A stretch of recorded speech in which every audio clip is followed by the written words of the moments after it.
그 뭐지? 저번에 강의 의견 받았을 때 누가 아마 그분은 그 전반부 때 선영대수 때 책도 공부를 하셨던 것 같던데 그 책에 나오는 순서랑 강의 순서랑 너무 뒤죽박죽이더라 뭐 그런 얘기를 하시더라고요. 근데 저는 약간 억울한 게 저는 얘 순서가 되게 뒤죽박죽이라고 생각을 했어요. 왜냐하면은 좀 앞에 필요한 내용을 차근차근 설명을 해가야 이제 뒤에 있는 걸 설명을 할 때 앞에 있는 내용을 가지고 설명을 해야 되거든요. 근데 그게 막 엄청 엉켜 있는 거예요. 그 선영대수 책이 보니까. 그래서 저것 좀 책 순서 이상하다. 그래서 저희가 했던 강의 순서를 보면은 이 책에서 보면은 막 챕터를 왔다 갔다 해요. 앞에 거 있다 뒤에 거 있다 앞에 거 있다 뒤에 거 있다 그러거든요.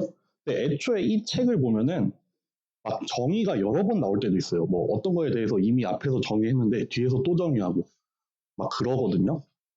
그래서 제가 이 책을 그냥 지난 학기에 쓰셨던 책을 그냥 별 비판 없이 그냥 그대로 받아들였는데 별로 그렇게 좋은 책 같진 않아서 다음 학기에는 이 책을 선영대수 책을 좀 바꿀까 싶습니다. 어쨌든 저는 좀 약간 변명을 하고 싶었던 거는 제가 했던 강의 순서가 조금 더 이해하기에 좋지 않았나라는 생각을 가지고 있고 여기 책에 나온 모든 개념을 다 설명하지 않았어요. 당연히 선영대수를 반학기로 줄이다 보니까 되게 많이 생략을 했고 진짜 핵심적인 내용만 좀 커버를 하려고 했거든요. 그러니까 그거를 좀 참고를 해주세요.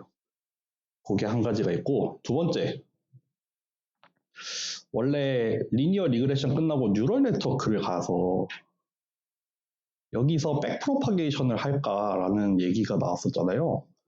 이거 아무리 생각해봐도 너무 어려워요. 너무 어려울 것 같아. 물론 하라고 하면 할 수는 있어.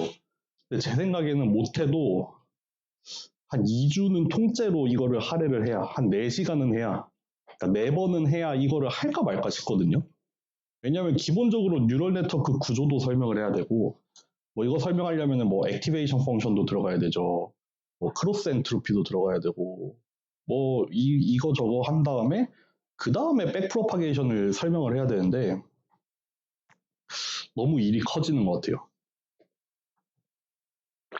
그래서 백프로파게이션이 궁금하신 분들은 뭐 당연히 딥러닝이나 이런 데서 당연히 배울 테지만 그래도 나는 궁금하다 하면은 제가 이번 학기에 머신러닝 수업도 하고 있거든요. 그 연계전공에 있는 머신러닝 수업을 하고 있어요. 정확히는 머신러닝과 데이터 사이언스. 그 제 거 유튜브에 가면은 요 강의도 같이 올라오거든요. 여기서 이번 주 수요일이랑 다음 주 월요일에 뉴럴 네트워크랑 백프로파게이션을 하거든요. 궁금하신 분들은 그거 한번 들어보세요. 뭐 이번 학기 거 들어도 상관없고 예전에 했던 거 찾아 들으셔도 상관없고 내가 어느 정도 좀 우리 수업에 어느 정도 이해가 된다. 나는 뉴럴 네트워크랑 백프로파게이션 한번 들어보고 싶다. 하면은 요거 한번 들어보는 거를 한번 권해드립니다. 뭐 별다른 건 필요 없고 선형대수랑 약간의 미적분 뭐 내지는 체인룰 요 정도만 잘 이해하면은 따라갈 수는 있는데 백프로파게이션은 조금 복잡해요. 좀 복잡합니다. 막 어렵진 않은데 복잡합니다. 그래서 좀 헷갈리는 부분들이 있을 수 있는데 하여튼 그거는 참고하세요. 그래서 백프로파게이션은 그냥 좀 접었다. 백프로파게이션 할 생각은 접었고 그래서 남은 시간에 우리가 한 2주 정도 남았거든요. 2주, 3주 정도 남았어요. 그래서 통계에 대한 얘기를 살짝 하고 나머지 시간은 뭐 할지 이제 진짜 고민을 하고 있어요. 요거 한 번만 띄워볼게요. 우리 수업 여기 있네. 여기 있다. 맞아. 다음 주 화요일에 휴강입니다. 제가 예비군을 갑니다. 네. 제가 예비군을 가요. 그래서 뭐 완전 휴강을 할지 아니면 그냥 녹화 강의로 대체할지 그거는 또 저번처럼 카톡에 올려드릴게요. 네. 이렇게 됐고 우리 요거 띄운 김에 기말고사 날짜 정합시다. 기말고사 날짜. 제 생각에는 8일 아니면 13일 하면 될 것 같거든요. 투표할까요? 투표로 할까요? 아니면 난 진짜 이거 둘 중에 진짜 안 되는 시간이 있어요? 혹시? 어차피 우리 수업 시간이니까 될 텐데. 8일에 하자. 하나, 둘, 셋, 넷, 다, 일곱, 여덟, 8일, 9, 13일에 하자. 8일에 하겠습니다. 8일에 하고 8일에 종강합니다. 네. 12월 8일 기말고사는 12월 8일 목요일 수업 시간입니다. 네, 요거는 또 차차 얘기를 해드릴게요.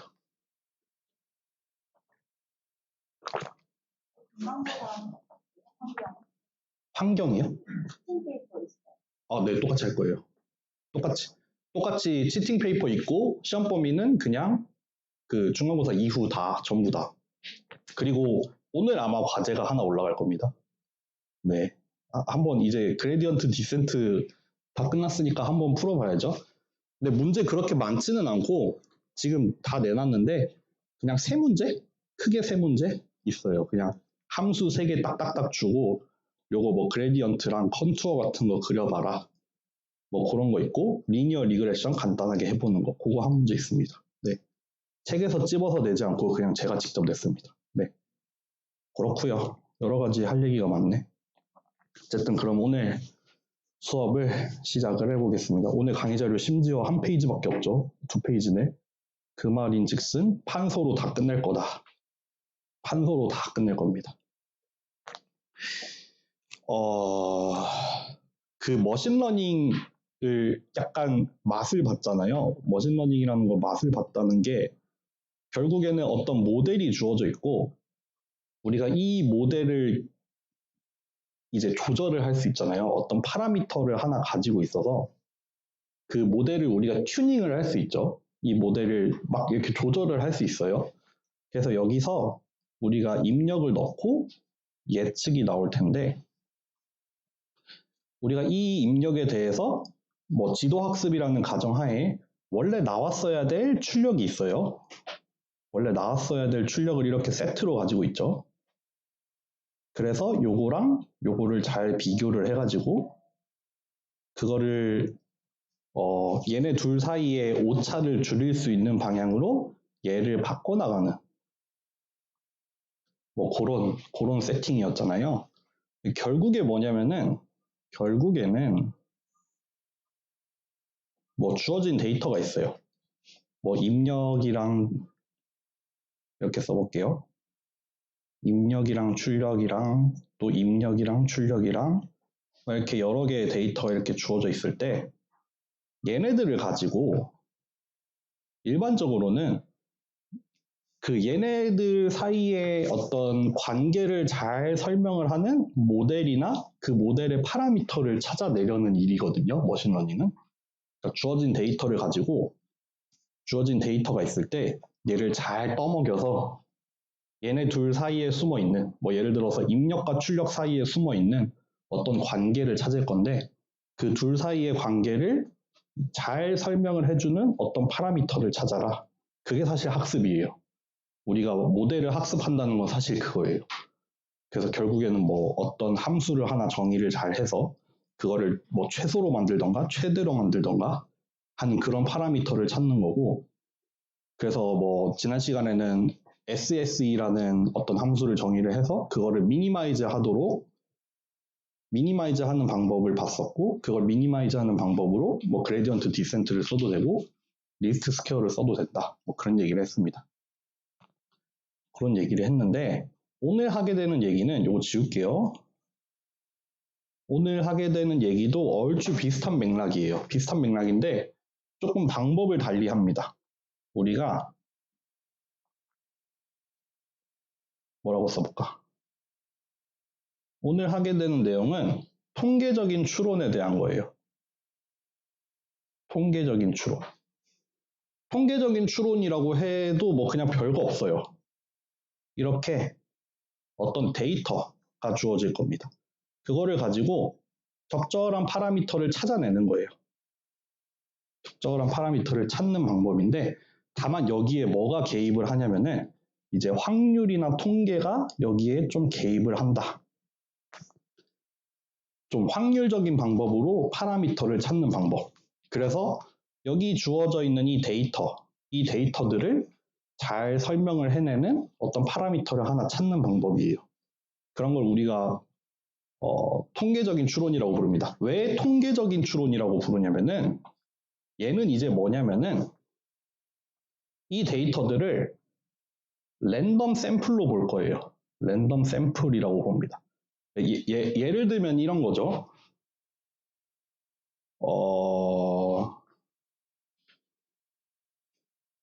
우리가 무슨 설문조사 기관에 일을 한다 쳐요.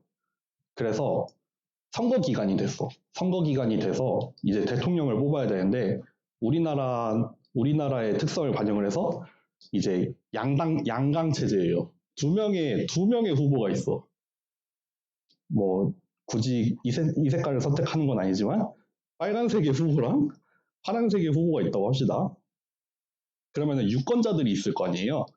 유권자들이 있는데 여기서 빨간색의 비율은 얼마고 파란색의 비율은 얼마. 그러니까 빨간색 후보를 지지하는 사람은 얼마고 파란색의 후보를 지지하는 사람이 얼마인지 궁금해.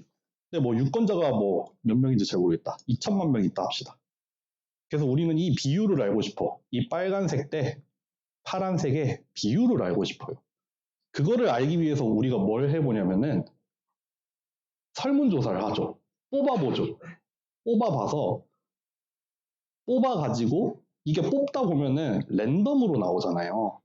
여기서 어떤 한 사람을 뽑을 때 여기서 추출이 될 수도 있고 여기서 추출이 될 수도 있어요. 이거는 랜덤한 사건이에요. 이거는 확률을 가지고 있는 어떤 사건이죠.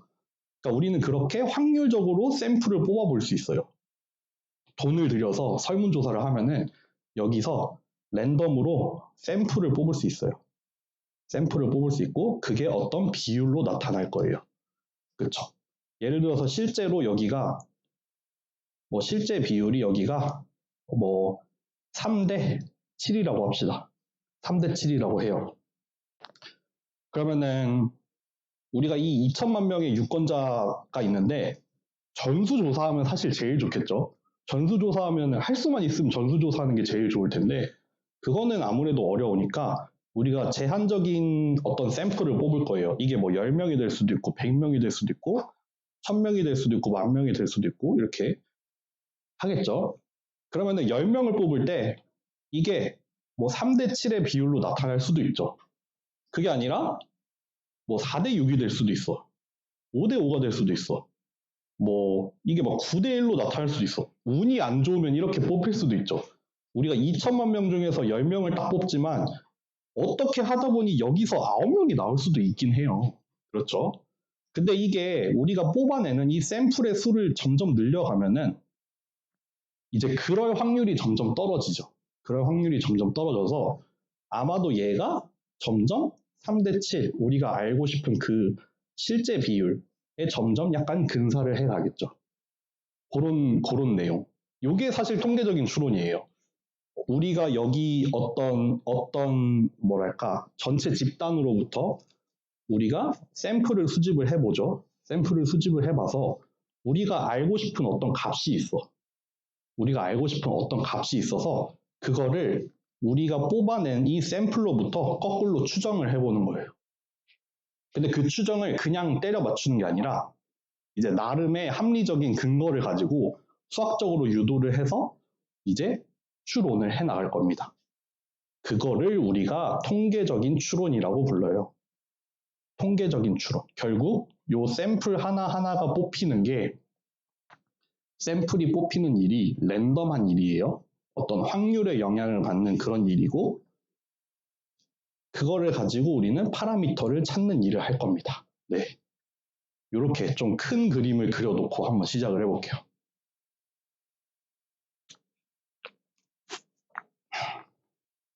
갑자기 우리 뭐 선형대수하고 그레디언트하고 하다가 갑자기 확률로 넘어왔죠.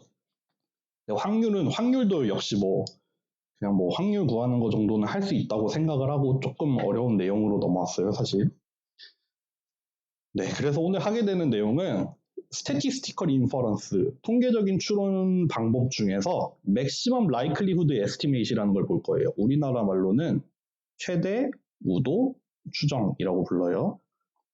보통 줄여서 MLE라고 얘기를 많이 합니다. MLE라고 얘기를 할 거예요.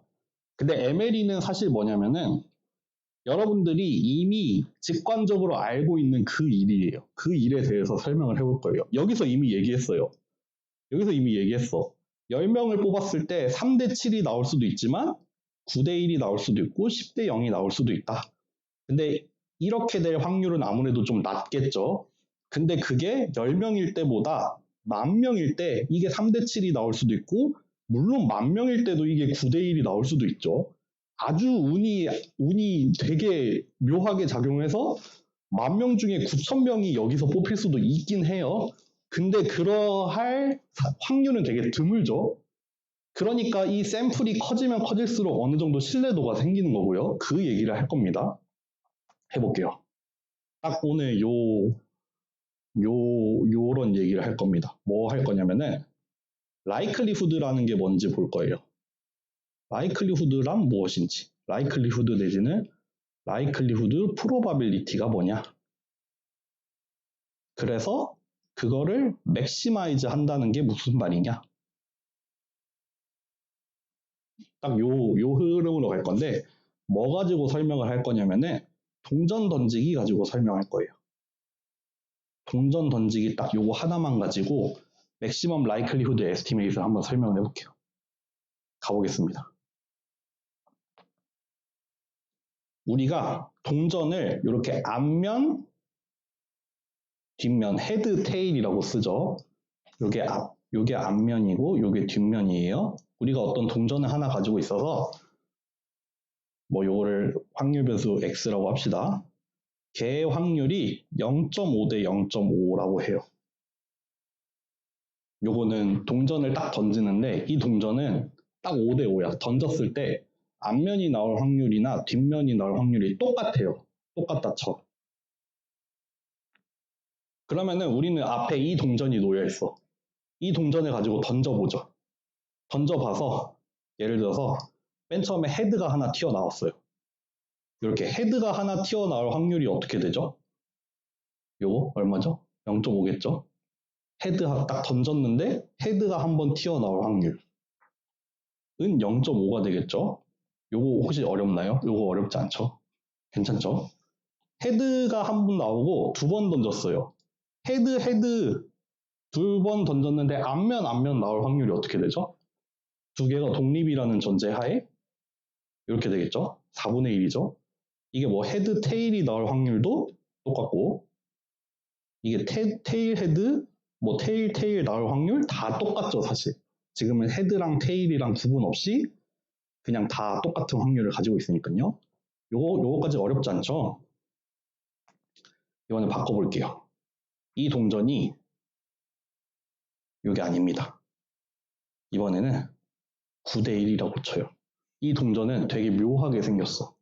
그래서 던지면 앞면이 되게 많이 나와. 보통 이런 거를 바이어스드 코인이라고 얘기를 많이 할 거예요. 약간 편향성을 가지고 있는 코인이 됩니다.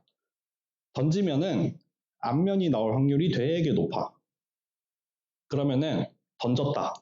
헤드가 나올 확률, 한 번 던졌을 때 테일이 나올 확률 0.9, 0.1 이렇게 되는 거죠. 그게 아니라 이번에는 헤드가 나올 확률 어떻게 되죠?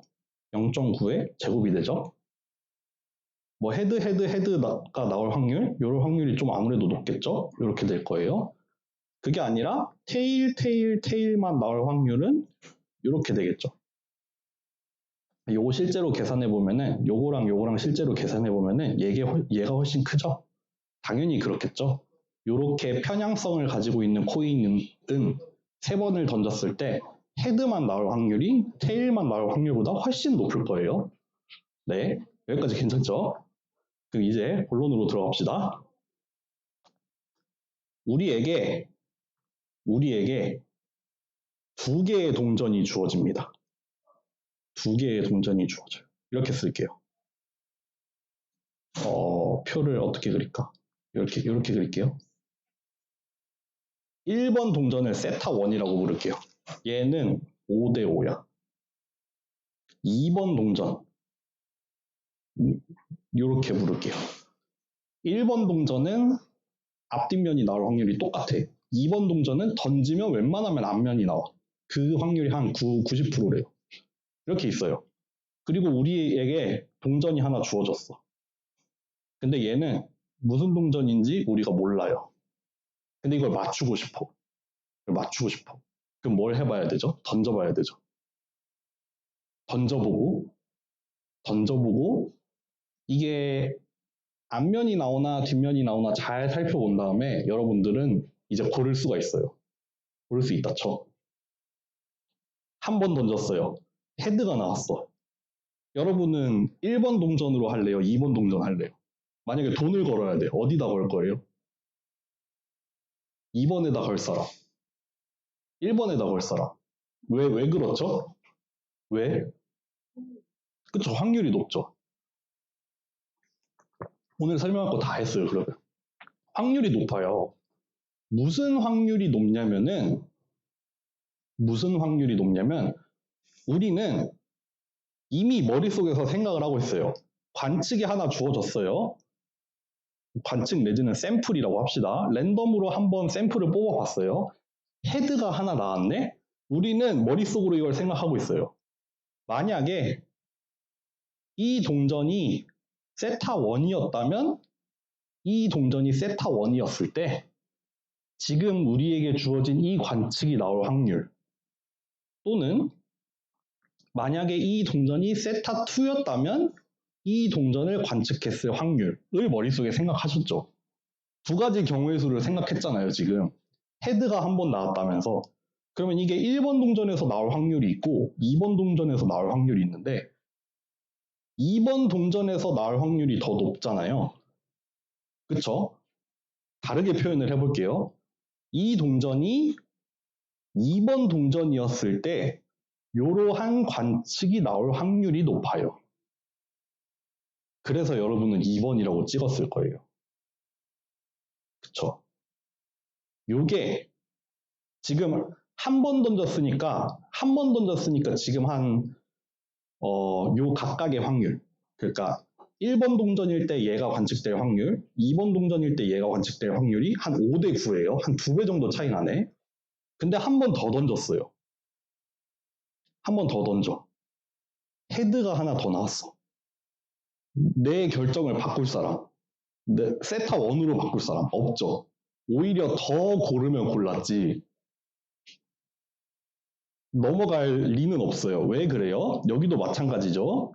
세타1이라는 동전 하에서 얘가 관측이 될 확률은 100분의 25야.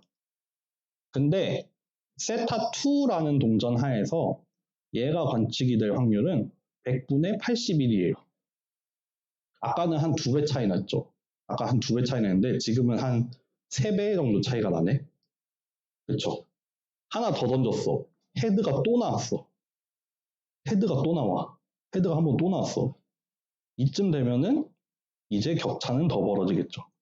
만약에 3개가 된다면 확률 차이가 얘는 125고 얘는 얼마냐? 729가 되겠네요. 이렇게 벌어져요. 이렇게 되겠죠. 요겁니다. 요거예요, 요거. 요겁니다. 그래서 이렇게 설명을 해볼게요. likelihood라는 거는 뭐냐면은 우리가 likely라고 하면은 뭐 할 법하다 그런 단어잖아요. 뭐 할 법하다. 그래서 likelihood라고 하면은 그럴 법한 확률을 말하는 거예요. 그럴 법한 정도. likelihood는 뭐냐면은 요게 likelihood입니다. 요게 likelihood예요. 얘가 세타1의 likelihood예요. 얘가 2번 동전의 likelihood입니다.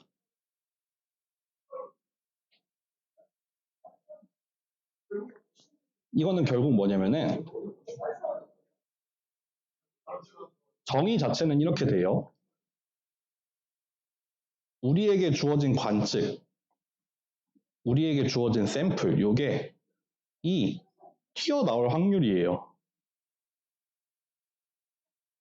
우리에게 주어진 관측이 튀어나올 확률인데 다만 어떤 조건이냐면은 세타라고 가정했을 때 어떤 파라미터 세타라고 가정했을 때 이 관측이 튀어나올 확률입니다.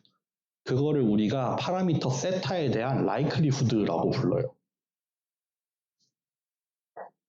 좀 이해가 되시나요? 우리가 지금 두 개의 경우의 수가 있잖아요. 파라미터는 딱 두 개예요. 동전의 종류가 두 개죠. 동전이 1번 동전 아니면 2번 동전이에요. 근데 이게 1번 동전이냐, 2번 동전이냐에 따라서 그 결과가 이 관측이 될 확률에 영향을 주고 있죠. 이 동전을 던져보고 앞면이 나오는지 뒷면이 나오는지 그 사건에 얘네가 영향을 주고 있잖아요. 이게 1번 동전이냐 2번 동전이냐가 이 관측이 될 확률에 영향을 주고 있어요. 그러다 보니까 동일한 관측이더라도 관측이 동일해요. 동일한 샘플이더라도 이게 1번이냐 2번이냐에 따라서 그 확률이 바뀌게 되죠. 이게 1번이냐 2번이냐에 따라서 그 확률이 영향을 받다 보니까 관측이 될 확률 자체도 영향을 받겠죠. 그렇게 해서 계산을 해낸 게 likelihood입니다. likelihood. 그래서 파라미터 세타 1일 법할 어떤 정도. 지금 이 주어진 관측이 요 세타 1에서 나왔을 법한 어떤 정도 또는 이 관측이 세타 2에서 관측이 됐을 법한 정도. 그거를 우리가 각각의 파라미터의 likelihood라고 부릅니다.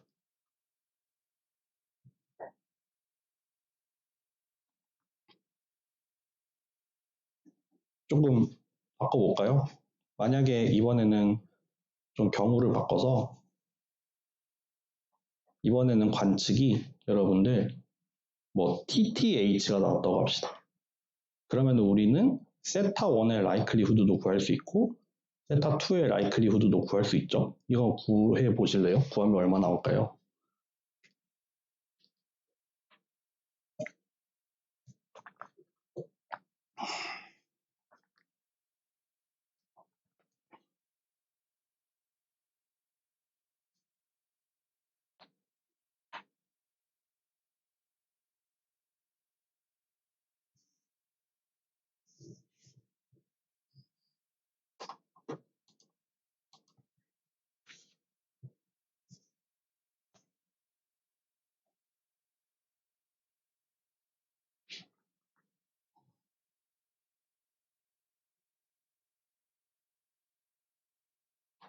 한번 해볼게요.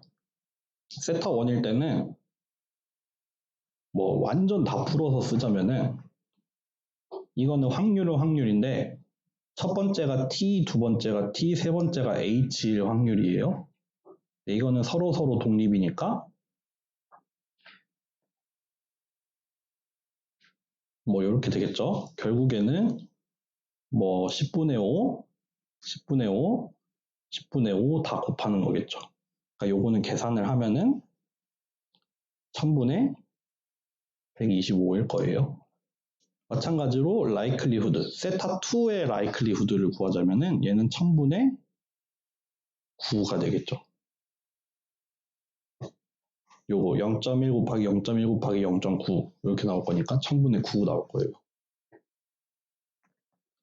그러니까 요런 관측이 만약에 요렇게 주어지면은 지금은 예일 확률보다는 예일 확률이 높아요. 그렇겠죠. 지금 2번 동전에서는 이런 게 나올 리가 없어요. 잘 안 나올 거예요. 뭐에 비해서? 얘에 비해서. 그렇죠. 그게 이제 likelihood로 표현이 된다. 고 보시면 됩니다. 그래서 likelihood라는 거는 사실 파라미터의 함수예요. 어떤 우리의 관측에 영향을 주고 있고, 우리의 관측에 영향을 주고, 우리가 나중에 뭔가 추정을 하고 싶은 어떤 파라미터의 함수인데, 뿐만 아니라 얘는 관측에 대한 함수이기도 해요. 관측이 달라지면 likelihood도 달라지죠. 주어진 관측이 동일할 때 요게 동일하다는 가정하에 얘를 달리 해가면서 얘를 평가한 거잖아요. 근데 관측이 달라지면은 likelihood도 당연히 달라지겠죠. 애초에 얘의 정의가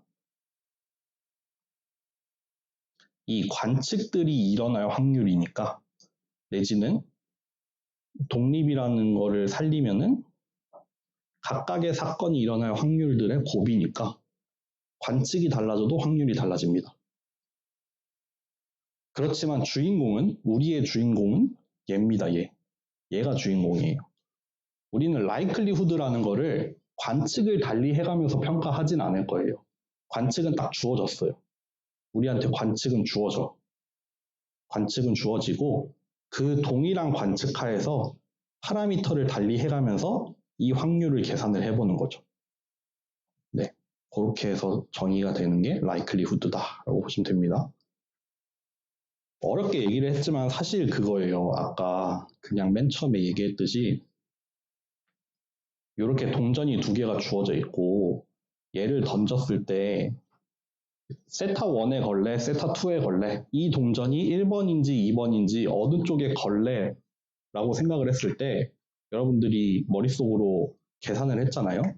이게 세타 1이었을 때 이렇게 될 확률, 세타 2였을 때 이렇게 될 확률을 감안을 해서 우리가 베팅을 했단 말이에요. 그거 자체가 likelihood라고 보시면 됩니다. 네. 조금만 쉬었다 할까요? 5분만 쉬었다 하겠습니다.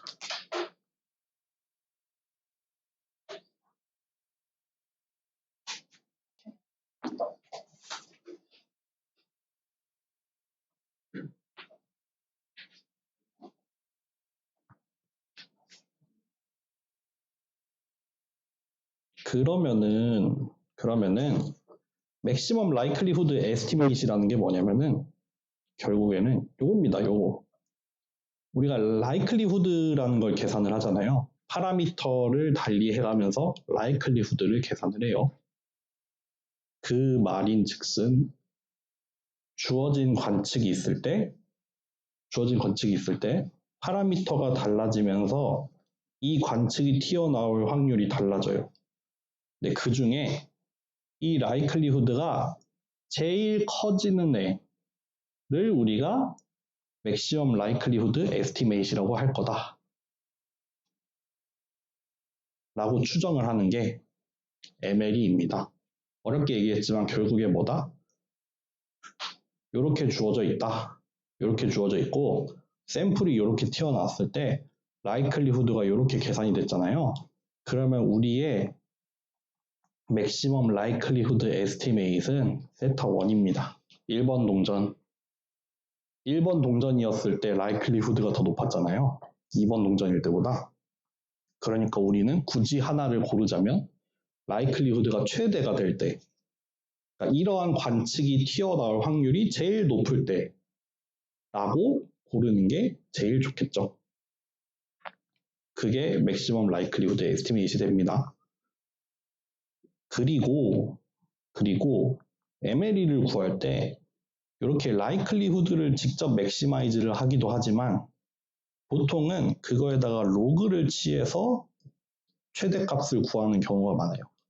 왜 그러냐면은 얘가 최대가 되는 지점이나 그거에 로그를 씌운 게 최대가 되는 지점이나 사실 달라지지 않거든요. 로그 함수가 이렇게 구불구불하는 함수가 아니라 로그 함수는 그냥 한없이 증가하는 함수이기 때문에 그거에다가 로그를 취해도 상관없거든요.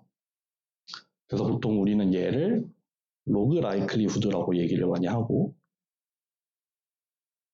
그 로그 라이클리후드를 최대로 만드는 지점으로 우리가 추정을 하기도 합니다. 네.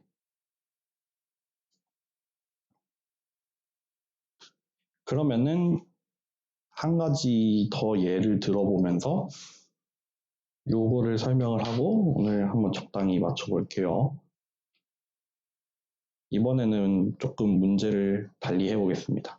아까는 헤드일 확률, 테일일 확률이 파라미터에 따라서 뭐 5대5 아니면 9대1 이렇게 나왔었어요. 근데 이거를 이렇게 동전을 이렇게 디스크리트하게 하는 게 아니라 우리는 무한히 많은 동전을 한번 가져와 볼게요. 뭐냐면은 이렇게 파라미터 세타를 가지고 표현이 돼요. 이렇게 나옵니다. 그러니까 예를 들어서 세타는 이제 0에서 1 사이의 실수가 되어서 그게 동전이 나타날 확률 자체를 표현을 해주는 어떤 확률 분포가 되는 거예요. 그러니까 만약에 세타가 0.4다 라고 하면은 헤드 대 테일은 4대 6이 되는 거고 세타가 뭐 0.7이다 그럼 0.7 대 0.3 이렇게 표현이 되는 겁니다. 네. 요런 경우에 그러면은 우리는 이제 뭐 예를 들면 앞면이 나올 확률이 뭐 딱 두 경우만 있는 게 아니라 앞면이 나오는 그 확률의 경우의 수가 무한히 많은 거잖아요. 그럴 때 이렇게 주어져 있을 때 우리가 동전을 한 1000번 던졌어. 1000번 던졌는데 앞면이 한 400번 나오고 뒷면이 한 600번 나왔어요. 그러면은 여러분들 이 동전을 뭐라고 추정을 하실 건가요? 이 동전이 앞면이 나올 확률은 대충 한 10분의 4 정도라고 생각하지 않을 거예요. 또 얘가 뒷면이 나올 확률은 반대로 한 10분의 6 정도 될 거야 라고 생각을 하시겠죠? 그래야 그게 마땅하죠. 그게 그럴싸하잖아요. 한 1000번 던졌는데 400번, 600번 나오면은 이 동전 한 10분의 4 되나? 이게 뭐 400, 600이 아니라 뭐 이게 뭐 한 100번, 900번 나왔어. 그럼 이거 한 10분의 1 되나? 이거 한 10분의 9 되나? 라고 생각하실 거잖아요. 요게 사실 뭐냐면은 맥시멈 라이클리후드 에스티메이트의 결과로 나옵니다. 실제로 그러합니다. 그걸 한번 구해보죠. 근데 1000번은 어렵고 일단 3번 던졌다고 할게요. 3번. 3번 던져서 헤드, 테일 나왔다고 해볼게요. 헤드, 테일이 나왔습니다. 그러면은 이때 우리가 라이클리후드를 구할 수가 있죠. 라이클리후드를 구할 수가 있습니다. 요거는 헤드가 나올 확률, 테일이 나올 확률을 곱하는 거죠. 세타, 1 빼기 세타 일 거예요. 풀어서 쓰자면 세타 제곱 1 빼기 세타 이렇게 나옵니다.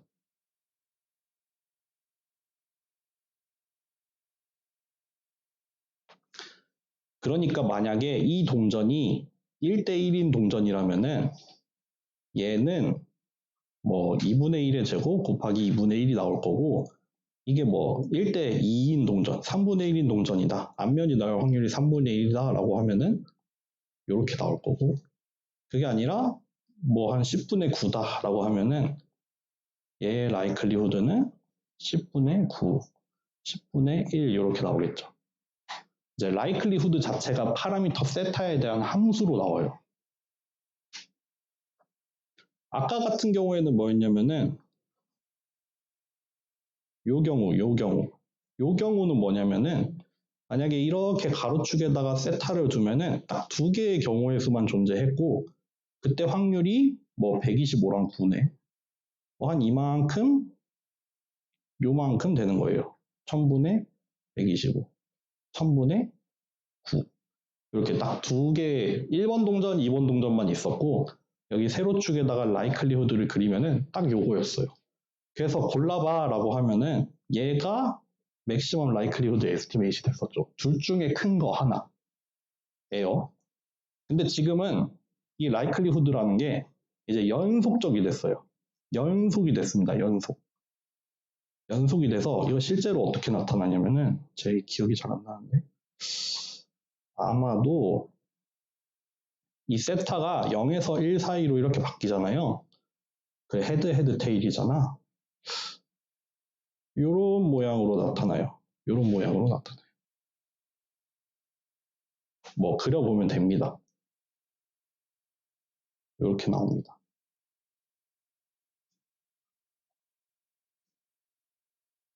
그럼 실제로 여기가 뭐겠어요? 라이클리후드가 최대가 되는 지점이 있겠죠. 요 그래프가 의미하는 게 뭐예요? 요 그래프가 의미하는 게 뭐냐면은 여기 0이라고 하면은 이게 헤드가 나올 확률이 빵이고 무조건 뒷면만 나오는 동전이잖아요.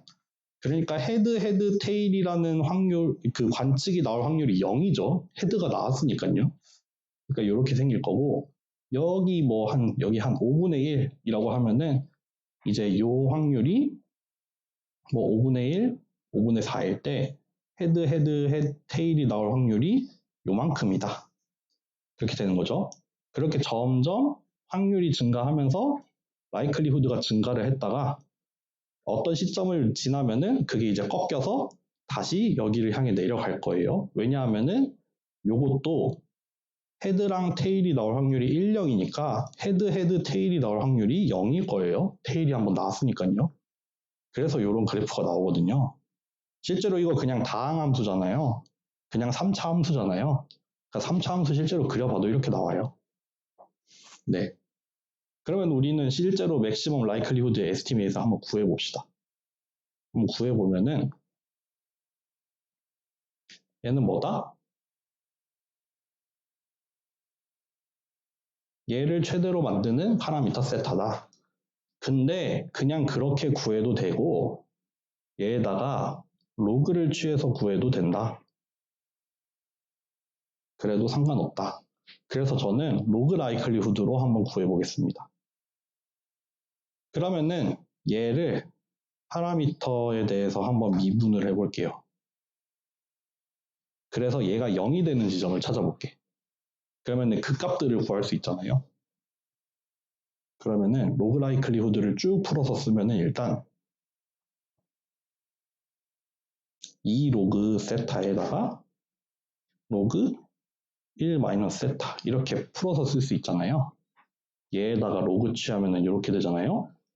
그거를 세타로 미분을 하면은 세타분의 2 1 빼기 세타분의 1 이렇게 나오죠. 얘가 0이 되는 조건을 찾고 있어요. 그쵸? 그러면 이거 정리하면은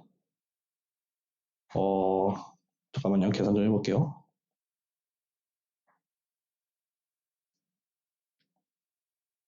이렇게 나오네요. 그러니까 세타가 3분의 2일 때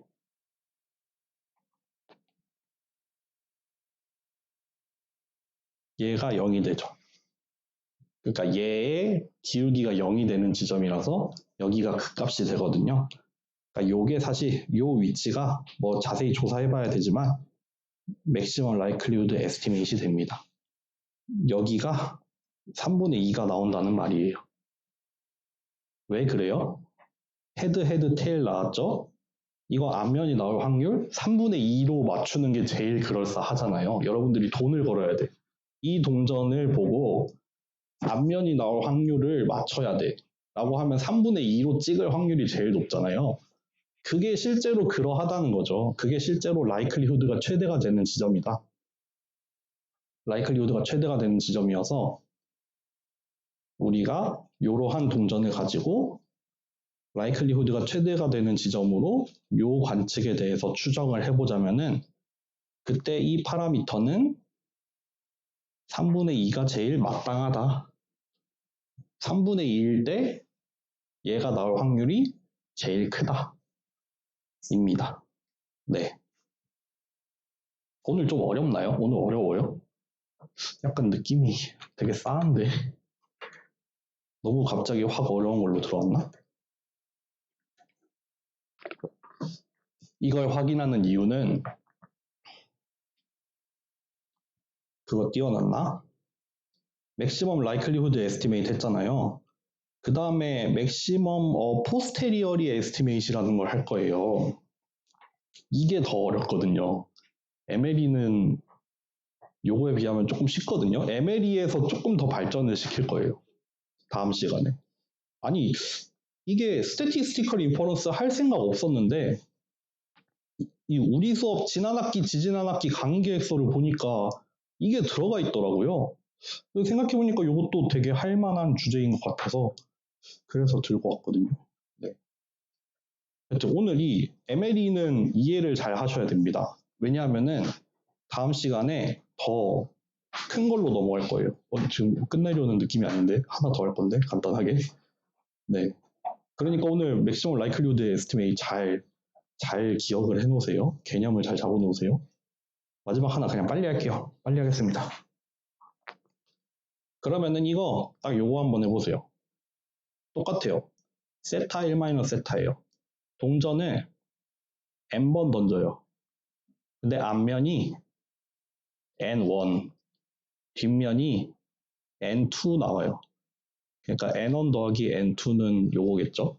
이거일 때 ML이 구해볼 수 있을 것 같아요. 구해보실래요? 참고로 정답은 이미 여러분이 생각하신 대로 n분의 n1 나옵니다. 이거 ML이 구해봐라 라고 하면은 구할 수 있을까요? 이거 오늘 안 했다면 난 이걸 기말고사에 냈었을 거예요. 이거 한번 계산 될까요?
해볼까요?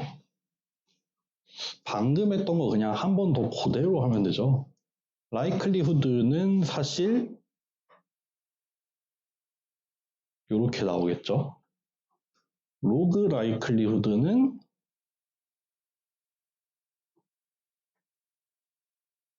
이렇게 나올 거예요. 로그 취하면 얘를 미분을 하면 여기 플러스구나. 이렇게 나올 거예요.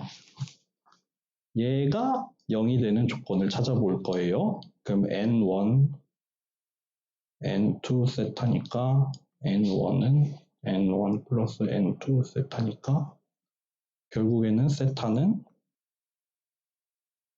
이렇게 요거일 때 요 미분이 0이 된다.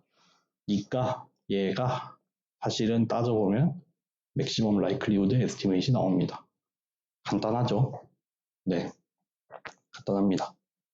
마지막으로 딱 요것만 강조를 하고 끝내겠습니다. 라이클리후드라는 거는 여러분들 세타에 대한 함수예요. 세타에 대한 함수입니다. 라이클리후드를 계산하기 위해서 필요한 거는 딱 하나예요. 라이클리후드라는 걸 계산을 하려면 뭐가 있어야 되냐면은 관측의 확률이 주어져야 돼요. 근데 이 관측이 일어날 확률이 얘의 영향을 받아야 돼요. 관측이 파라미터가 달라지면 관측 확률이 달라져야 돼요. 그래야 라이클리후드라는 게 바뀌죠. 얘가 바뀔 때 얘가 영향을 받아야지 라이클리후드라는 게 이제 세타의 함수로 나타날 거예요. 요거 하나 잘 기억하시고. 두 번째, 라이클리후드는 세타의 함수예요. 파라미터 세타에 대한 함수인데 파라미터 세타의 확률은 아니에요. 파라미터 세타의 확률은 아닙니다. 이게 무슨 말이냐면은 뭐 두 가지 경우가 있어서 라이클리후드를 두 가지 경우에 대해서 구했더니 뭐 이렇게 나왔다 쳐. 라이클리후드 세타1과 세타2의 라이클리후드가 이렇게 나왔어. 이거를 이렇게 해석하시면 안 돼요. 세타1일 확률이 40%고 세타2일 확률이 60%다 라고 말을 하면 이건 틀린 말이에요. 이건 틀린 말입니다. 라이클리후드를 이렇게 받아들이시면 안 돼요. 세타의 확률이 아닙니다. 라이클리후드라는 거는 확률은 확률이에요. 라이클리후드 프로바빌리티예요.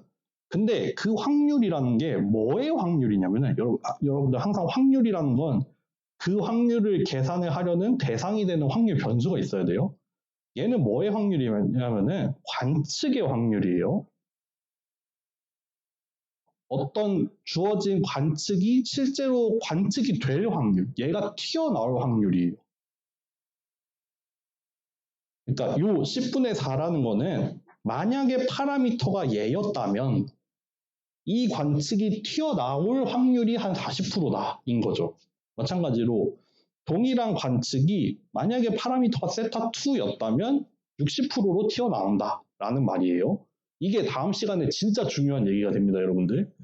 라이클리후드 세타라는 거는 세타의 함수는 맞아요. 세타의 함수는 맞죠. 왜냐하면은 파라미터 세타의 영향을 받으니까.